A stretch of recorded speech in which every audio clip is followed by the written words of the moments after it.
Bonjour à tous, c'est Aurélie du blog monenfantadupotentiel.com. J'avais envie aujourd'hui de vous parler de Steve Jobs, le grand inventeur d'Apple. Vous allez me dire, quel rapport avec l'éducation, les enfants? Eh bien justement, en écoutant son discours à Stanford, je me suis rendu compte qu'au travers de son parcours, nous pouvions dégager 3 grands principes éducatifs pour aider et accompagner nos enfants à réussir leur vie et accomplir leurs rêves. Alors évidemment, ça méritait une petite vidéo. Steve Jobs va raconter 3 événements qui ont marqué sa vie à jamais. Le premier, c'est lorsqu'il décide d'arrêter ses études. Le deuxième, c'est lorsqu'il se fait renvoyer de l'entreprise qu'il a lui-même créée. Et le troisième épisode, c'est lorsqu'il se verra confronté à un diagnostic terrible de maladie incurable. Steve Jobs vient d'entrer à la très célèbre université Reed College. Ses parents adoptifs ont économisé toute leur vie pour pouvoir lui payer ses études dans cette grande université. Seulement voilà, Steve Jobs est tout jeune, il n'a absolument aucune idée de ce qu'il souhaite faire dans sa vie, pas donc de réelle motivation, et finalement, il ne voit pas l'intérêt d'aller gaspiller tout l'argent de ses parents. Donc 6 mois après, il décide de tout abandonner. Ce sera très dur, il va vivre une période difficile de sa vie, il va dormir par terre, il ne mangera qu'un bon repas par semaine, mais au-delà de ces difficultés, Steve Jobs dit que ça a été un des meilleurs moments de sa vie. Steve Jobs va se sentir libéré. D'abord libéré parce qu'il n'a plus à apprendre les domaines qui ne l'intéressent pas. Ensuite, il va être libéré parce qu'il ne se sent plus obligé d'obtenir des diplômes alors qu'il n'y trouve aucun sens. Et enfin, il n'a plus ce poids terrible de devoir absolument faire des études pour trouver un emploi. Et en fait, ça va tout changer chez lui. C'est-à-dire qu'il va se mettre à apprendre et à s'investir réellement pour devenir un expert dans des domaines. Mais pas dans des domaines qui entrent dans son cursus universitaire, mais bien les domaines qu'il aura choisis l'un après l'autre, en suivant son cœur et son intuition. Et cela va tout changer chez lui. Il dit lui-même qu'il ne se serait jamais ouvert à toutes ces choses-là. Parfois, il va découvrir des domaines simplement par hasard et il va s'intéresser à des choses très surprenantes, comme par exemple la calligraphie qui va le passionner. Alors, évidemment, en voyant son enfant se passionner de calligraphie, on peut se dire « mais que va-t-il faire de cela ?» Eh bien, Steve Jobs va l'utiliser dans Apple, puisqu'il va faire émerger une typographie extrêmement élégante chez Apple et qui va un peu donner toute l'image de marque d'Apple, de l'élégance qu'on lui connaît encore aujourd'hui. Qu'est-ce qu'on peut conclure de cette première expérience? Eh bien, qu'il faut éviter de toujours donner un lien, une utilité dans ce que nous apprenons à nos enfants. Je crois surtout qu'il faut leur apprendre à s'intéresser complètement au domaine qui les attire. Il faut qu'ils écoutent leur propre cœur parce que c'est là où ils vont exceller, c'est là où ils vont avoir envie de s'investir, ils vont trouver la motivation en eux et ils vont donc pouvoir réellement révéler leur potentiel. Le deuxième événement dont parle Steve Jobs dans son discours, c'est cet événement où il a été renvoyé de sa propre entreprise. J'explique. À l'époque, Steve Jobs a 20 ans. Il décide avec un ami de créer dans le garage de ses parents une entreprise Apple. Ils vont y mettre toute leur énergie, un travail acharné et en 10 ans, cela devient une véritable entreprise avec 4000 employés et une valeur de 2 milliards de dollars. Une pleine réussite. Sauf que il va recruter quelqu'un pour l'aider à conduire cette entreprise. Il va y avoir une grande discorde entre eux. Finalement, le conseil d'administration va devoir prendre position et il décide de renvoyer purement et simplement l'inventeur de l'entreprise, donc Steve Jobs.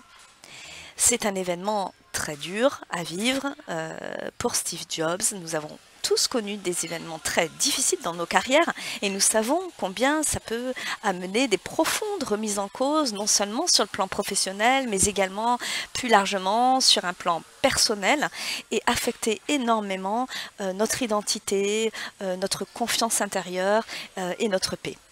Cependant, cette expérience a été extrêmement enrichissante pour Steve Jobs et c'est ce qu'il dit dans son discours. Pourquoi? Parce que dans ce moment-là, face à cette difficulté, il a dû aller au fond de lui-même et il s'est rendu compte qu'il avait quelque chose d'extraordinaire pour l'aider à surmonter cette difficulté, c'est qu'il était toujours amoureux. Amoureux de quoi? Amoureux de son projet, amoureux de ses idées, amoureux de sa vie professionnelle, de sa vie personnelle. C'était quelqu'un de passionné et qui ne vivait qu'en suivant son cœur.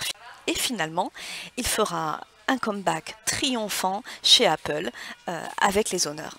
Je pense que ce que nous pouvons retenir de cela pour l'éducation de nos enfants, c'est qu'il est primordial pour qu'ils aient la force intérieure d'affronter tous les obstacles d'une carrière et on sait tous combien ils sont nombreux et combien ils peuvent être difficiles à vivre, d'aller trouver au fond d'eux-mêmes ce pourquoi ils vont vouloir se battre toute leur vie. Parce que face aux difficultés, on est tellement tenté d'abandonner, de renoncer, de baisser les bras. Et le seul moyen d'éviter de rentrer dans ce cercle vicieux, c'est de s'accrocher à un projet de vie qui vraiment donne du sens à notre existence. Ce n'est pas juste un métier, c'est aussi une façon d'exister, une façon d'être dans la vie qui va leur permettre de trouver cette force, ce courage d'aller affronter toutes les étapes de cette vie professionnelle, de cette carrière et tout simplement de cette vie. Steve Jobs aborde une troisième expérience de sa vie, certainement la plus douloureuse. Un beau jour, un médecin lui annonce qu'il a un cancer incurable. Finalement, ce cancer sera opérable et il sera soigné dans un premier temps. Il en décédera, mais plusieurs années plus tard. Mais je reviens à ce moment où il a été diagnostiqué pour la première fois. Il va être face à la mort pendant 24 heures avec l'idée qu'il ne lui reste que quelques mois à vivre, donc quelques mois pour mettre de l'ordre dans sa vie et dire au revoir à tous ceux qui comptent le plus pour lui. Ces 24 heures sont terribles dans la vie de Steve Jobs, mais il dit aussi qu'elles ont été extrêmement riches d'enseignements. Pourquoi? Parce que c'est lorsque nous nous retrouvons face à notre propre mort que nous pouvons réellement découvrir qui nous sommes. Parce que tout à coup, tout arrive avec une évidence absolue. Ce que nous sommes, mais aussi ce qui compte le plus pour nous, ce qui est essentiel dans nos vies. Et dans ces moments-là, on est en mesure de faire les bons choix sans que ce soit compliqué, alors que ça l'est tant dans la vie de tous les jours. On retrouve beaucoup la philosophie bouddhiste qu'affectionnait tant Steve Jobs. C'était d'ailleurs un pratiquant du bouddhisme zen. Et dans le bouddhisme, souvent les méditants sont amenés à méditer sur leur propre mort. En quelque sorte, c'est comme si lorsque nous sommes face à notre mort, toute notre vie prend enfin sens. Évidemment, nous ne souhaitons pas que nos enfants attendent d'être face à leur mort pour réaliser qui ils sont et quel est le rêve de leur vie, qu'est-ce qui est essentiel pour eux. Alors, pour les aider, nous devons à tout prix les aider à réveiller cette intuition qui sommeille en eux, qui est là parce qu'au fond de, comme au fond de chacun d'entre nous, nous savons ce pourquoi nous sommes faits, ce pourquoi nous sommes là. Et tout notre rôle de parents est d'aider nos enfants à le découvrir le plus vite possible. Pour cela, n'hésitez pas à les interroger sur ce qu'ils aiment, essayez de les observer pour voir ce qui les anime, ce qui les rend heureux finalement, et aidez-les à en prendre conscience, aidez-les à découvrir le plus de domaines possibles pour réellement trouver là où ils peuvent se sentir à leur place et là où ils peuvent se révéler. Une fois que vous avez trouvé ceux ou ces domaines dans lesquels vraiment votre enfant se sent heureux et puis dégage un potentiel incroyable parce que nous avons tous un potentiel dans quelque chose, mais il faut trouver quel est ce quelque chose. Et bien, lorsque vous avez trouvé cela, aidez votre enfant à aller jusqu'au bout de cette passion.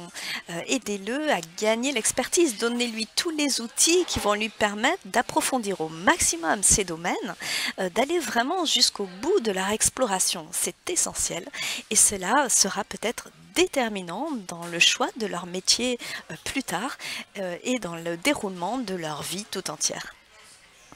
Voilà ce que j'avais envie de partager avec vous aujourd'hui autour de ce discours de Steve Jobs qui se termine d'ailleurs par une formule que j'adore et que j'ai envie de vous citer aujourd'hui, c'est « Soyez toujours insatiable, soyez toujours fou ».